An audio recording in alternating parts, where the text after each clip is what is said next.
Hello, everyone. Good afternoon or good morning, depending on where you're tuning in from. We are going to get started with this episode of dotEDU Live in just a minute or two. But as you will see on the screen, we have a survey for you. You can complete in a couple different ways, either the link or using the QR code. Uh, I will say the last time we did the survey, people talked about how much they like Sarah. I did not get an equivalent amount of love. So first of all, very disappointed in everyone. But please don't take my disappointment to guide your answers.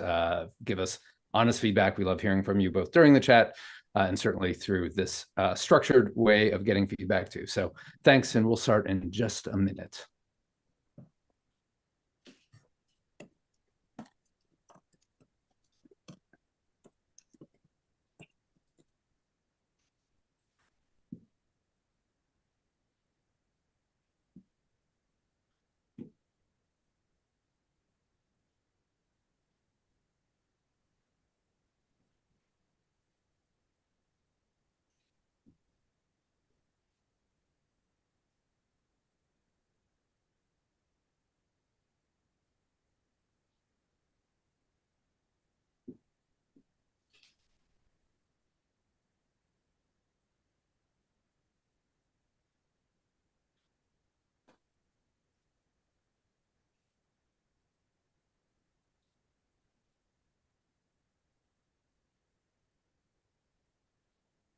And welcome, everyone, to the April 15th, 2025 edition of dotEDU Live.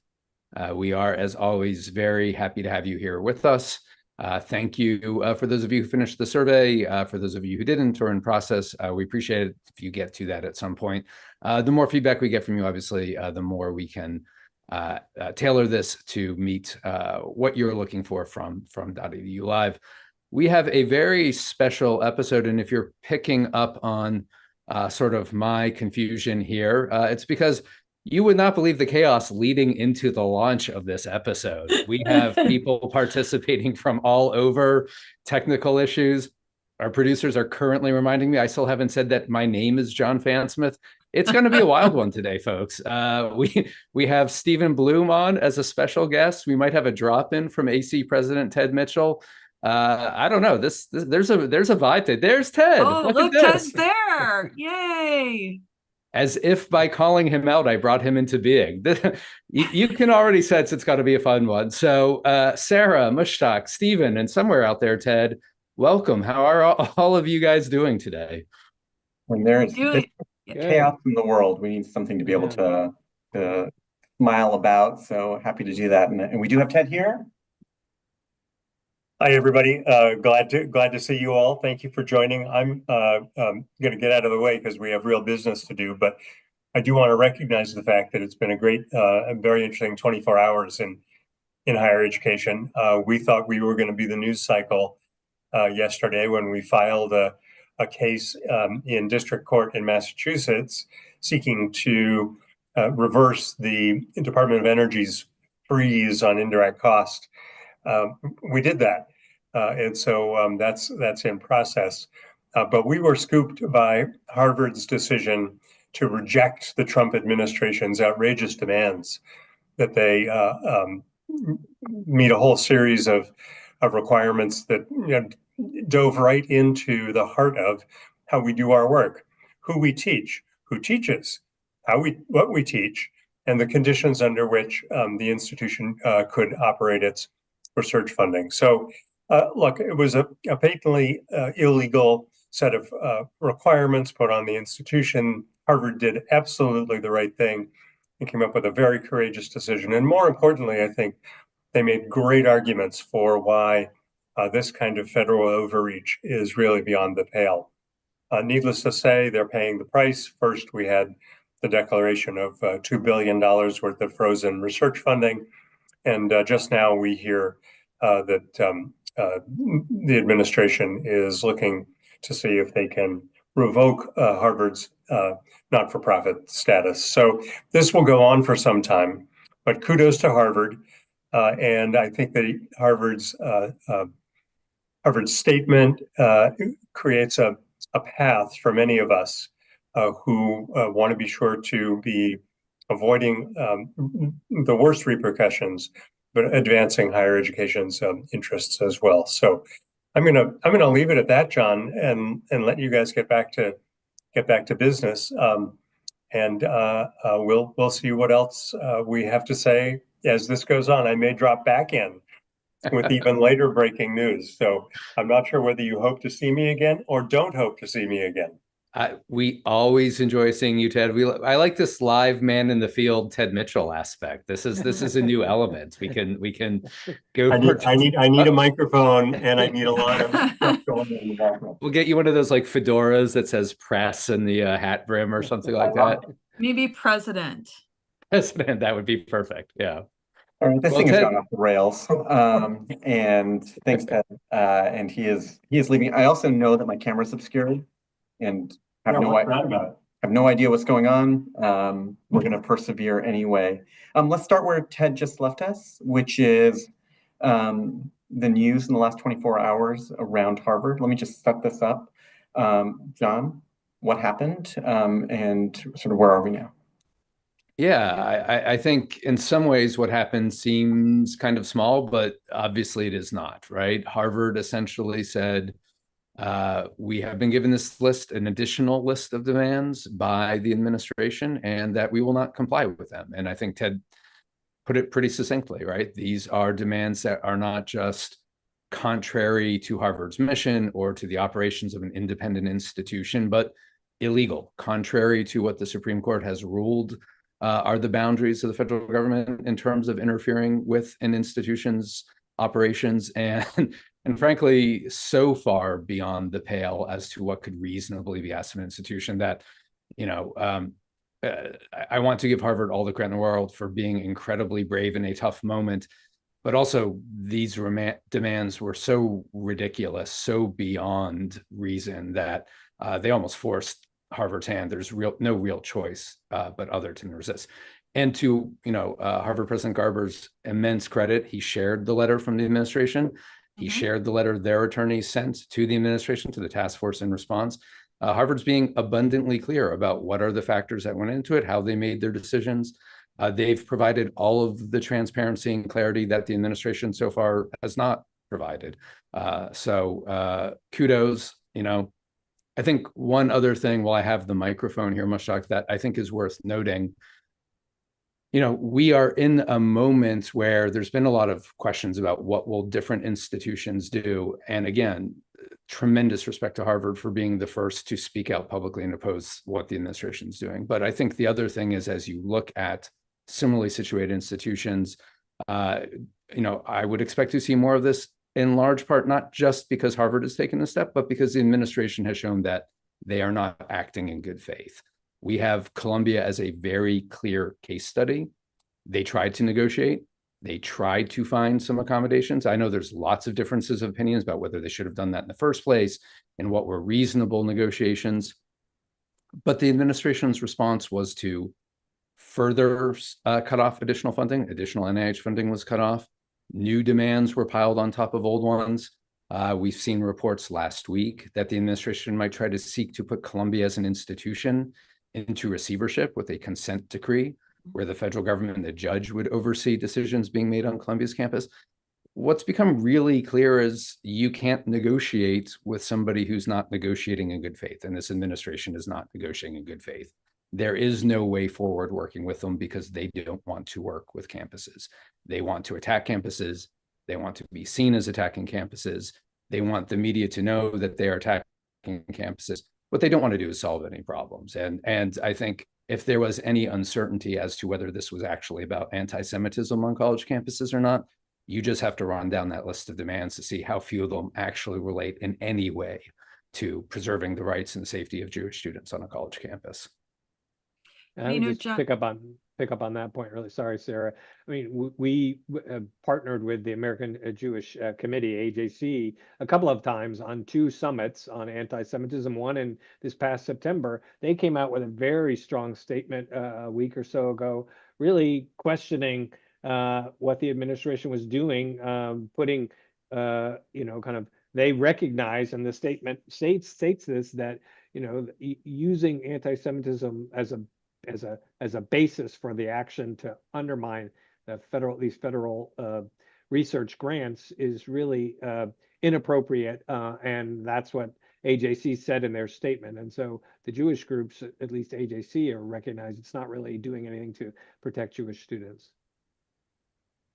Sarah? So I would just add to John's very good points. You know, this is about all of higher education, and I would note that in Harvard's statement, which our producers just put into the chat, you know, it's titled "The Promise of American Higher Education," and so this is much broader than just Harvard. This is really an attack on all of higher education, and I think that's a really important point to remember.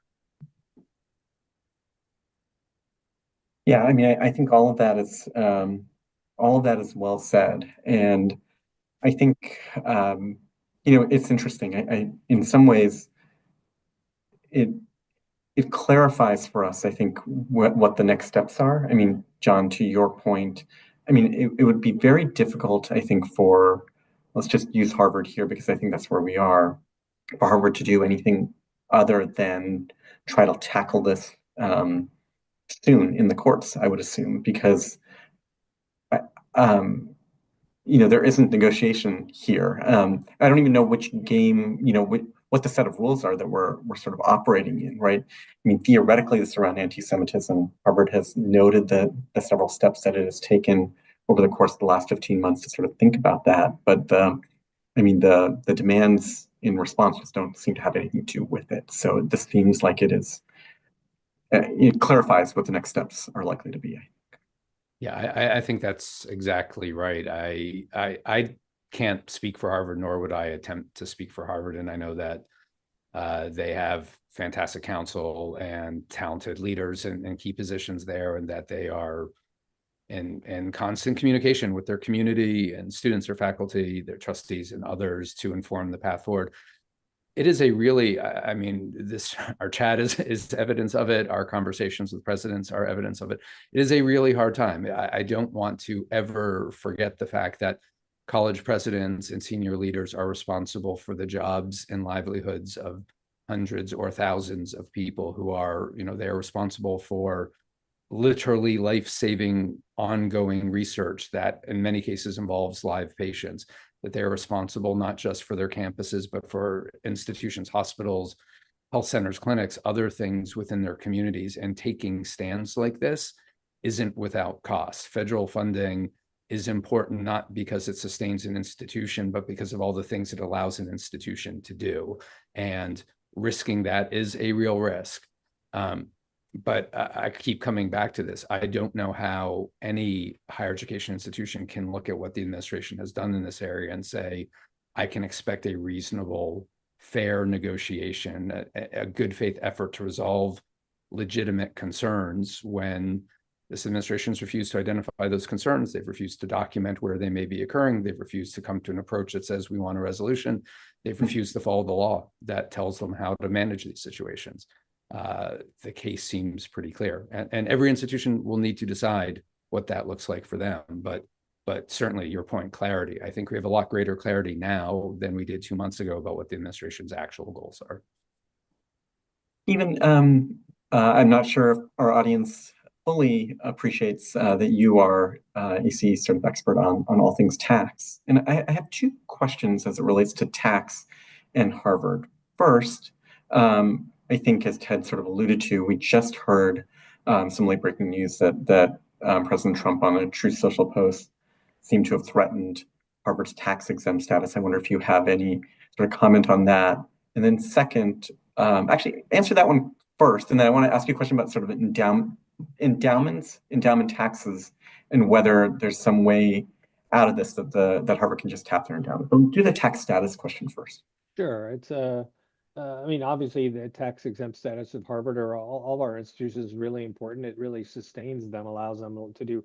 The challenge is I mean, I think it's unlikely. You know, there are a number of criteria that you'd have to sort of tick off to justify the IRS would have to justify and go through a process of revoking somebody's tax status. So, for instance, like if you engage in private benefit, Like you basically take advantage of the tax exempt organization. President Trump knows something about this because he did that with his foundation, and that's the reason that the foundation was dissolved, and he was subject to sanctions.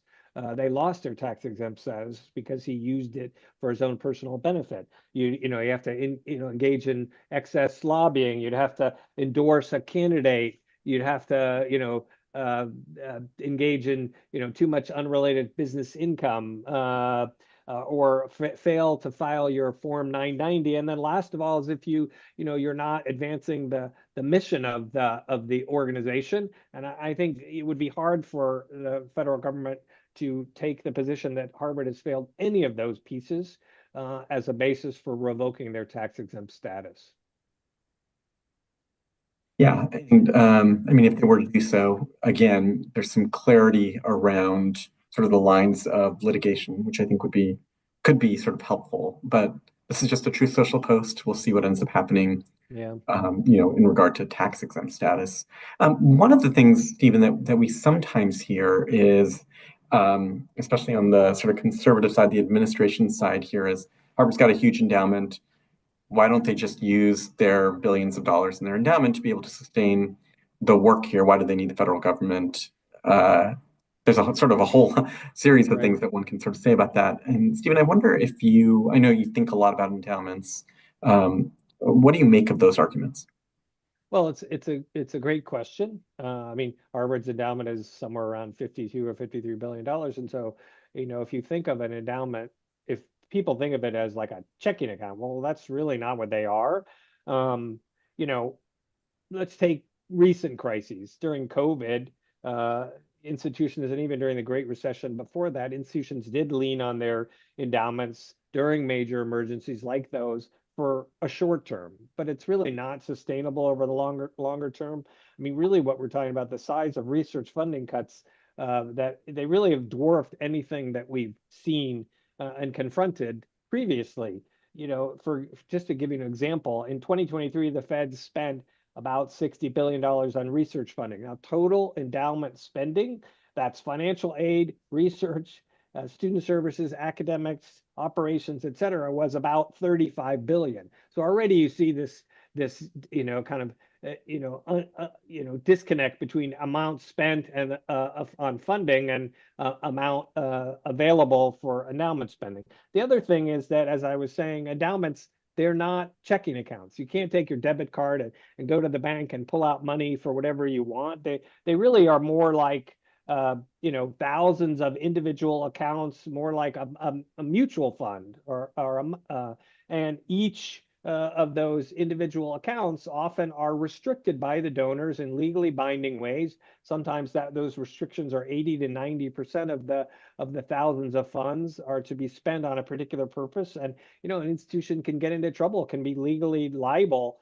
if they spend the money in ways that violate the donors' express instructions. And already 2/3 of endowments spending right now, about almost 50% goes to financial aid, and total spending on academic programs and financial aid is 2/3. The last piece, and it's also very important, is that this could really violate state law.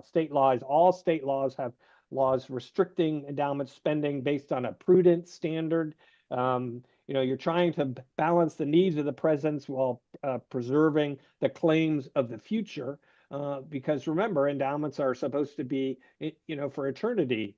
And some states actually limit the amount of spending you can do per year. For instance, Ohio limits it to no more than 5%, and others it's no more than 7%, like New York and California. So if you spend more than that, you're presumed to have engaged in imprudent behavior and therefore can be legally liable. That's really helpful, Stephen. Thank you. And if we have time, we'll come back to a couple of questions about sort of finances and the long-term sort of budget outlook. But I wanted to sort of turn us to another topic, one I see is very active in the chat right now, and we certainly were planning on talking about what is happening with our international students, and just generally what's happening with all things visas, and sort of what we see coming from the administration in this regard. Sarah, we did a .edu a couple of weeks ago. What's happened since? Yeah, Chuck, it's funny, when we did the last .edu, I think where we talked about our international students, we talked about what we suspected was a travel ban that was likely in the process. And that still has not happened, but we've seen a lot of activity around international students.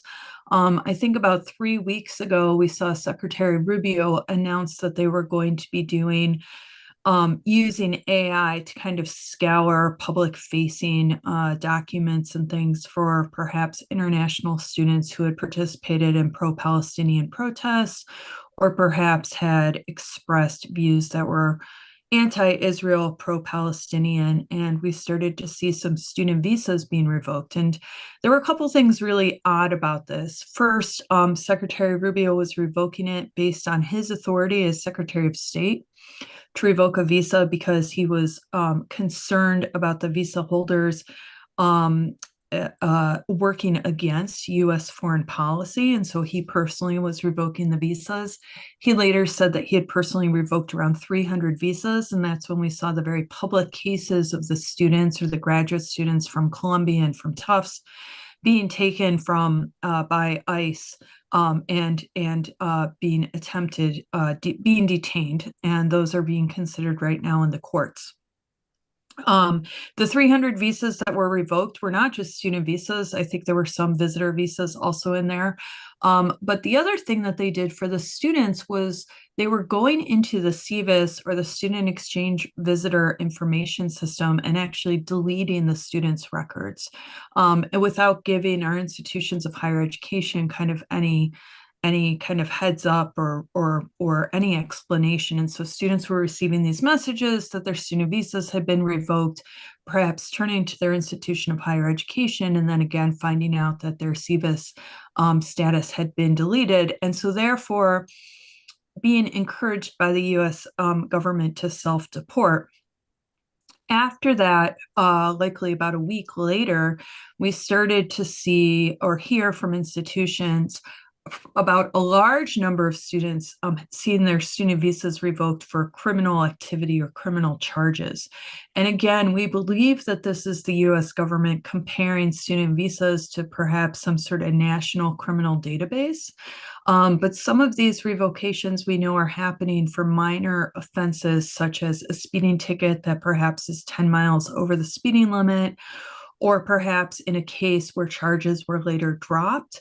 And again, without any kind of clarification about where to go for additional information. So on April 4th, on a Friday, we actually sent a letter to the State Department and to the Department of Homeland Security along with 15 other higher education organizations asking for a briefing from state and from DHS.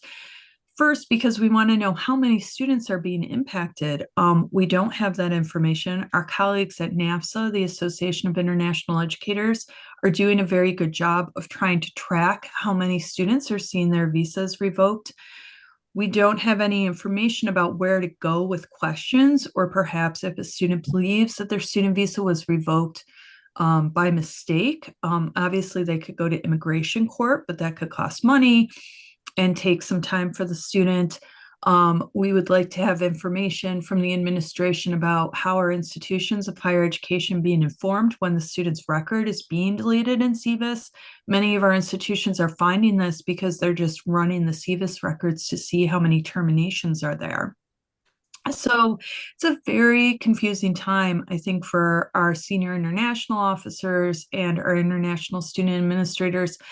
I think it's also causing a lot of chaos for our international students who are very worried that they're going to wake up to have one of these messages that their student visa is being revoked without a lot of information about why is it being revoked or any information about what next steps to take.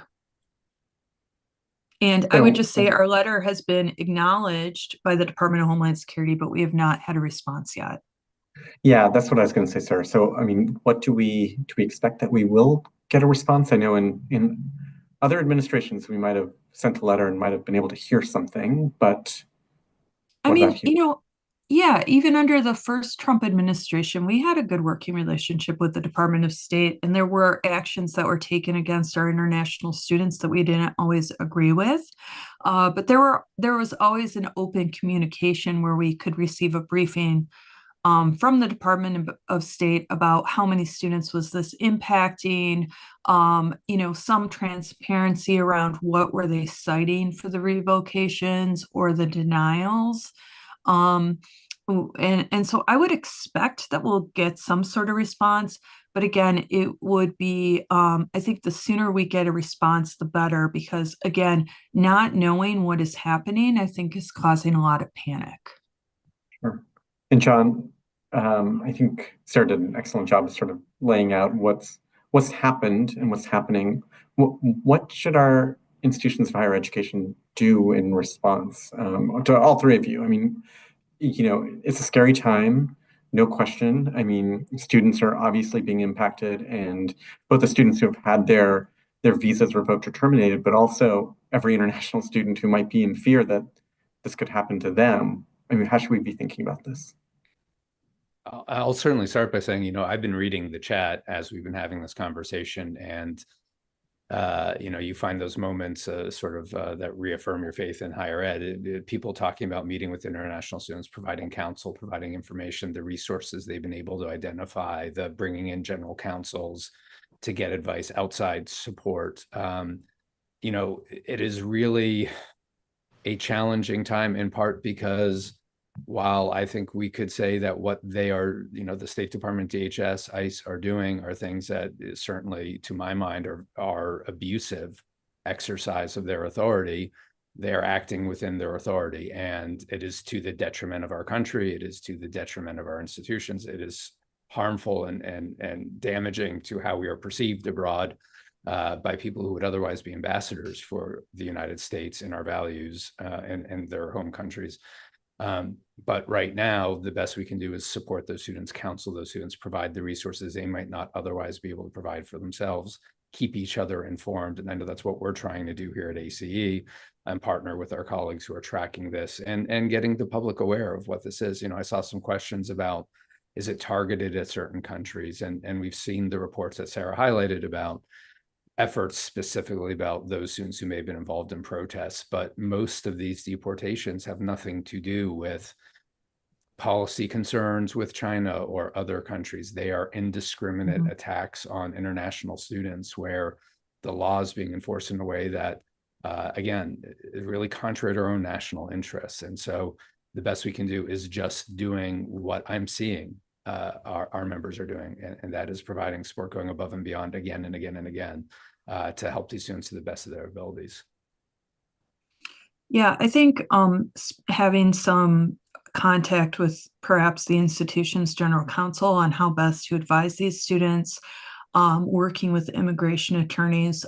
Someone in the chat noted that usually when a student's visa is revoked, that doesn't mean that they have to suddenly leave the country. Usually that doesn't impact them unless they leave the United States and they try and re-enter. But again, because those CVIS records are being terminated, I think that's part of the push to leave as soon as possible. And obviously, we are in late spring. What do you do with an international student who's seen a student visa revoked, being told to self-deport as soon as possible, and perhaps they have 2 weeks left of classes? I think an immigration attorney could probably be most helpful in advising that student, because then obviously our international students don't want to overstay on their visa or perhaps be in trouble with the US government where they're not going to be able to travel back to the United States on a different visa later on.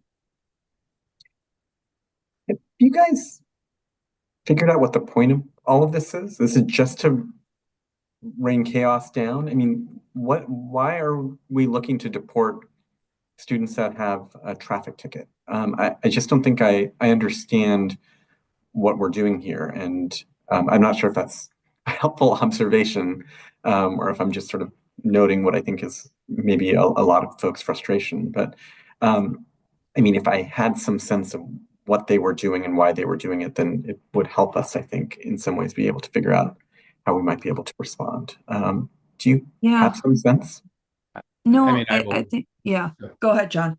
I've said this many times. I think we sometimes do ourselves a disservice trying to look at these individual instances of abuses and efforts by this administration and focus on them as individualized actions. I think there is a very clear, very overt assault on higher education that this administration is pushing forward, and it's not a secret. The administration officials have talked about this, on the campaign trail and since in office, that they see the federal government as having a huge variety of levers of power over colleges and universities, and that's federal funding in the sciences, that's efforts around civil rights enforcement, that's efforts around international students. It is all part of a broader effort to weaken institutions. And when you look at, to tie it into where we were at the top, what are the demands that follow these threats? It's demands to let the federal government dictate the curriculum, to dictate admissions decisions, to dictate hiring practices, to dictate disciplinary practices. Those are the kinds of things they do in authoritarian states. Those are the kinds of things Americans have rejected for 250 years. It is contrary to American values, and it is all part of a piece. That's me. I want to be really clear. That's me, not ACE. But it's very hard for me to see a pattern where these individual actions fit in any sort of rational pattern that's seen as advancing the national interests. John goes a little further than me. I think chaos is definitely the goal here. I think we saw this in the first Trump administration, where there are a lot of immigration activities that weren't solely focused on international students, like the travel ban, but caused a lot of chaos and confusion, and ultimately ended up being overturned, right, by the federal courts. I think our students are somewhat being caught up in this larger deport everyone conversation, seal the borders, America first conversation. But I think they are definitely being targeted for whatever reason. It is this idea of spread chaos as much as possible. And I think, John, you spoke before about how is this going to impact our international and student enrollments next year. And I can say, I've been doing a lot of panels with international partners where they are talking about that they expect to see their international student enrollments grow next year, because international students are not going to want to make that huge financial commitment to come to the United States when there's so much uncertainty. And other countries, especially our big competitors like Canada, the UK, Australia, when it comes to international students, they are likely going to be trying to take advantage of the uncertainty in the US system. Well, we'll definitely keep watching this. I think there's no question that the administration seems like they're going to continue to go down this road, and so we'll need to keep a close eye on this. One of the topics we've been tracking over the last month is the partial closure of the Department of Education, the shrinking of the department.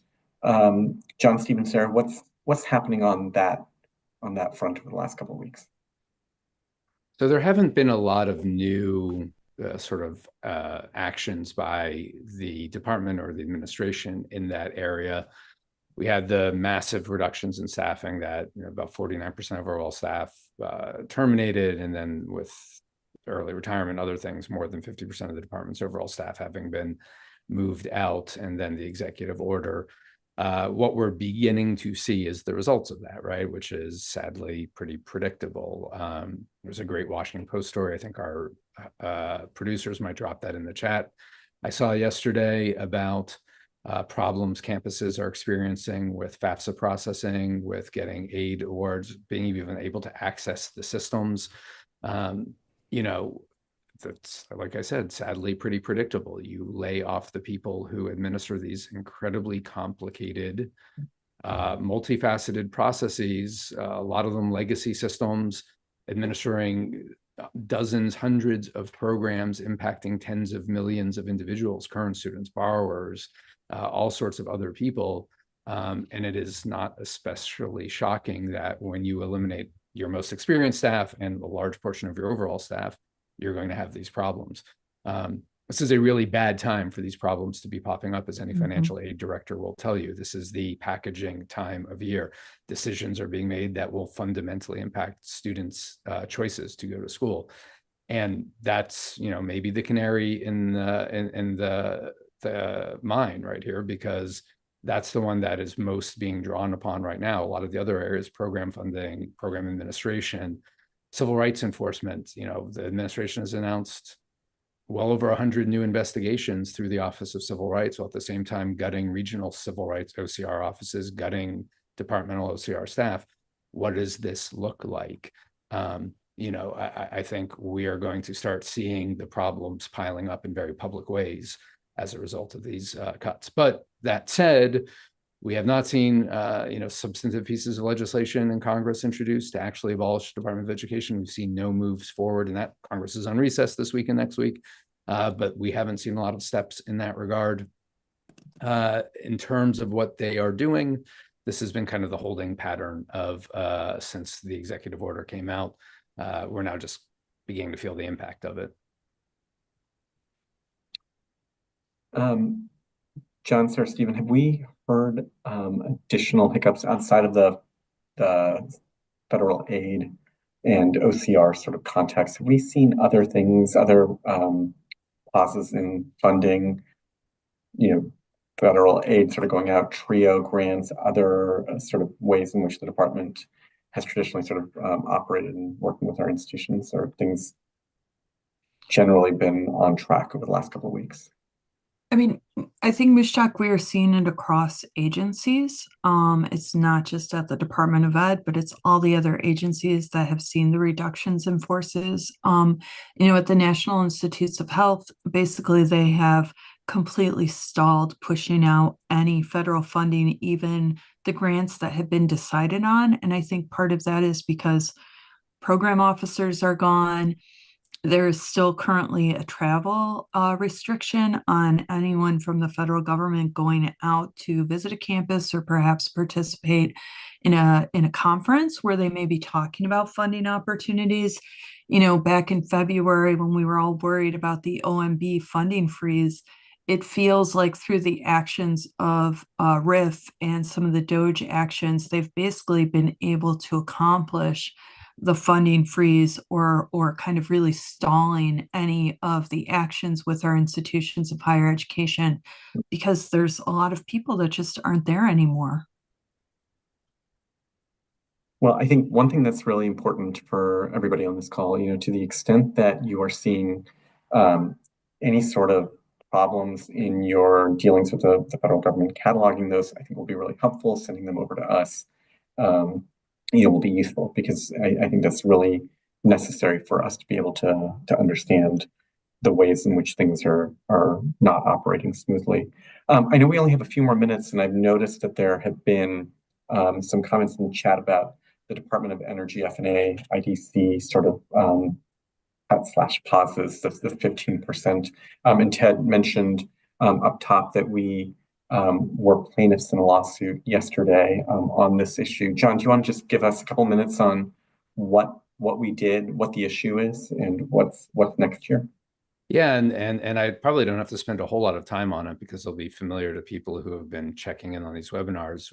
We're kind of going down the same rabbit hole we went with National Institutes of Health, 6-7 weeks ago, where the agency, in this case Department of Energy, arbitrarily announced, in this case about 5 o'clock on a Friday night, that they were going to change the indirect cost cap to 15% for all grants awarded by the Department of Energy, specifically to institutions of higher education.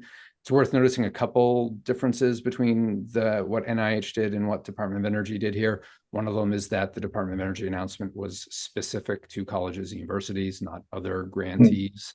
The other thing they did, which was a little bit unusual, and I saw some of the comments in the chat about letters that have been received. Department of Energy said as part of their memorandum that any grants that were not at a 15% F&A rate or below currently would be terminated. The NIH announcement was more about negotiating them going forward and other things. it's worth knowing those letters that campuses were going to receive, they were going out prior to this was always planned. We stepped forward, as Ted mentioned, and filed a lawsuit in partnership with AAU and APLU and 8 institutions, as well as the support of a number of other institutions, first thing basically Monday morning, to block this. I think I will leave it to the lawyers to talk about the merits of the suit. I'm not the best person to raise those arguments, but certainly the courts acted very quickly in the NIH case. That would be our hope. They would understand the impact of what functionally is a $2.5 billion cut to research funding that is being proposed or trying to be implemented by Department of Energy in this case. And similarly, act quickly to stave off what could be really disastrous implications across a range of areas. Yeah, and I won't comment on the strength of the legal argument, except to say I think it's pretty strong.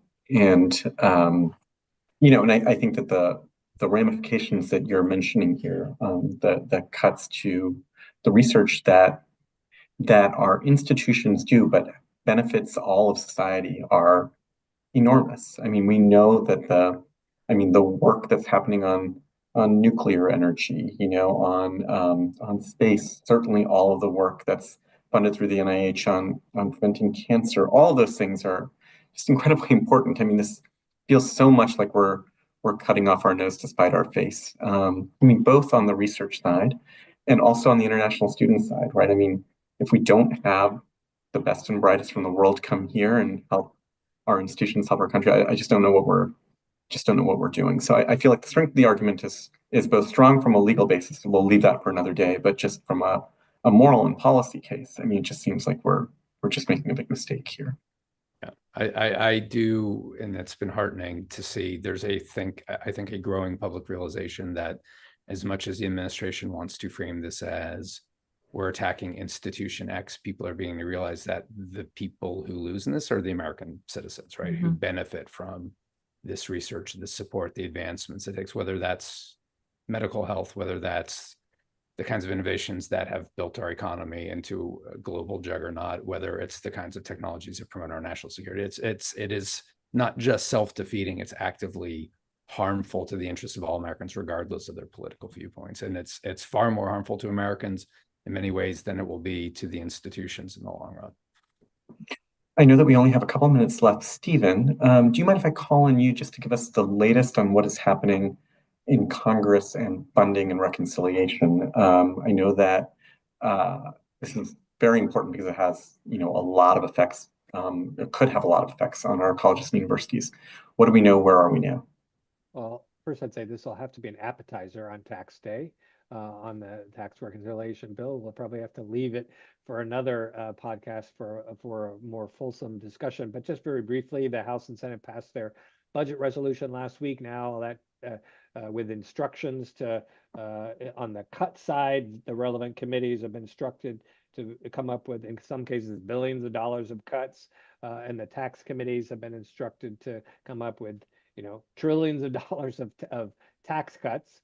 And so the committees of the authorizers and the tax writers, they're going to be working now. They are working now, and I think we're going to start to see those committees come out with their components of the reconciliation bill. Remember, this is a bill that is really important in the Senate because it means that it can be passed with only 51 votes. It's protected against a filibuster. It's a process that's been used by both parties for major legislation over the last 30 years.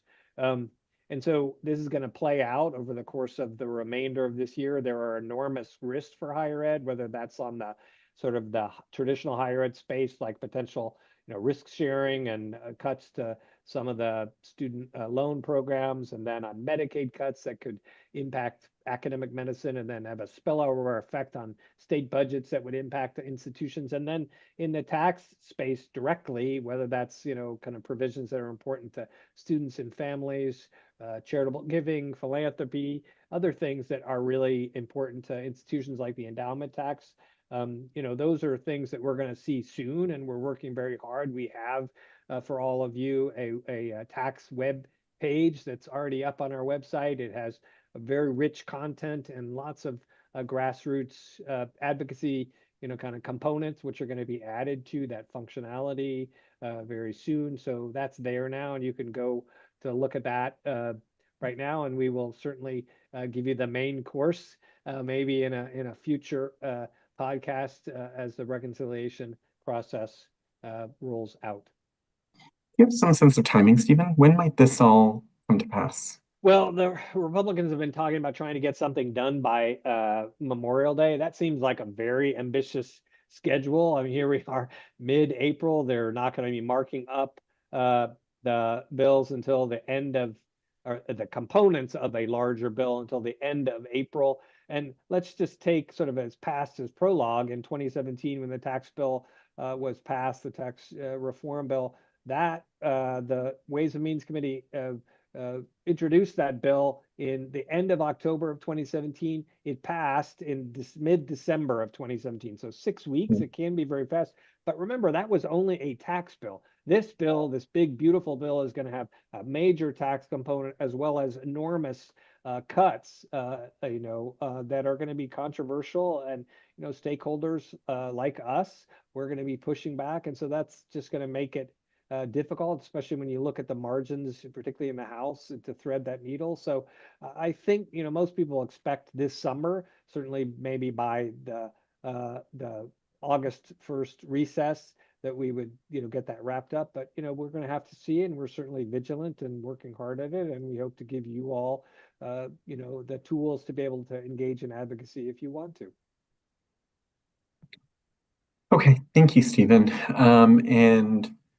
We are just slightly past time, and I know that we have not gotten to all of the wonderful sort of questions in the Q&A and some in the chat. And thank you so much in advance for sending questions in advance. It really helps us denote the topics that we're going to talk about. Before we go, I'm going to ask a sort of a quick step back question. John, Sarah, Stephen, I mean, we're in a moment of crisis. I think it is fair to say. I think there's been quite a bit of chatter about, what should we be, how should we handle this? What should we be doing? Is there some collective action that we can take? I just wonder if you might spend a second sort of talking about what ACE is doing. And then again, as I ask sort of every time, if you have advice for our institutions, practical advice now on what they might be able to do to help from the site. Yeah, I feel like a broken record because I will say the same things I've always said, but I think the reason I always say them is I truly believe they make a difference and are making a difference. And it can be really hard in this moment to feel like things are going in the direction we want them to go in. But, part of the reason I think everyone was so energized by Harvard's response yesterday was, in many ways, it's a culmination of a lot of individual things we've seen, that there's an understanding of where this administration is and what they want and what we can reasonably do and where we need to start drawing lines. And that is the work that AC is doing on behalf of institutions. We are in those discussions. We are advancing the viewpoints. We are coordinating among the institutions. We're sharing the information. We're talking with all of you and learning from all of you about what's going on in your campuses, so you're all better informed. And that's a big part of our role. But the other big part of our role is speaking that truth to power and talking about what's really happening here in DC and sharing that in ways and galvanizing people who we're seeing standing up and speaking out and talking to their elected representatives, who are talking to their neighbors, who are in their communities and saying, this is what my institution does. This is what I do at that institution. This is how it actually benefits all of us in this area. And it's shaping viewpoints about this. The administration, I think, to my mind, is overplaying their hand badly. They are losing the argument by the way they've been acting. And that's because, in contrast to what they say, lots of people are beginning to see what exactly it is a college and university does to not just support life-changing research, but to build community, support neighbors, to improve economies. And that is really big and substantive. And that's the day-to-day thing that really shapes people's opinions. So just thanks to everyone who participates in these chats. Thanks to all of our members who are carrying that message so clearly and so strongly and helping shape the narrative in a way that this administration doesn't want to see happen. And, I think our institutions, even in these times of chaos, are always they're always going to stay true to their missions. And it always gives me a lot of hope when I see them speaking up for their students and serving their students, even during this time of chaos. There was a comment made in the chat about the Fulbright program being a complete mess where they're not pushing out funding. Our institutions who have students on the Fulbright programs are working to support those students even without those federal funds. When an international student says, I have this confusing message from the US government about my student visa, we are there to try and provide support. And so that's what keeps me going, is that we're always going to continue to do our work, even with all of this chaos going on. Yeah, so I would say, sort of echo what John and Sarah said, keep doing the work you're doing to really change the lives of our students, whether they're traditional students or non-traditional students. We really do have an incredibly important role, both for them as well as for the larger society, and helping to build a more robust and vital and vibrant society. And we need to keep doing that. The second thing I would say is that courage is contagious. I mean, we've seen like Harvard stepping forward and other institutions, and I think individually we can find ways to exercise our First Amendment rights and affect those that are that are standing next to us, and give us the power to stand for the principles we believe in. Well, I think that's a great place to end. Thank you all for joining us on this episode of dotEDU Live. I think, unfortunately, we will be back sooner rather than later with another one of these sort of special episodes. So thank you so much for all that you do. Thank you for joining. Thank you for the questions in advance. And we will see you next time.